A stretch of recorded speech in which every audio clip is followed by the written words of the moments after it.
احلى مسا عليكم يا اصحابي. تعالى بقى نشرب شويه مانجا. بقول لك ايه، في الجون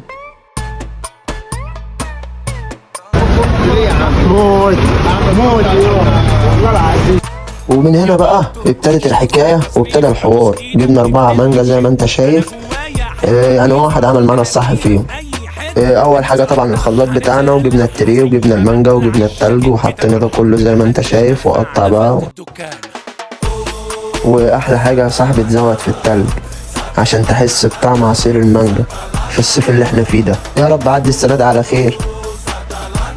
و اهو بص، زود تلج يا صاحبي، اسمع مني. هات مانجا وارمي، هات مانجا وارمي. بص احنا بنعمل ايه، واضرب بقى في الخلاط.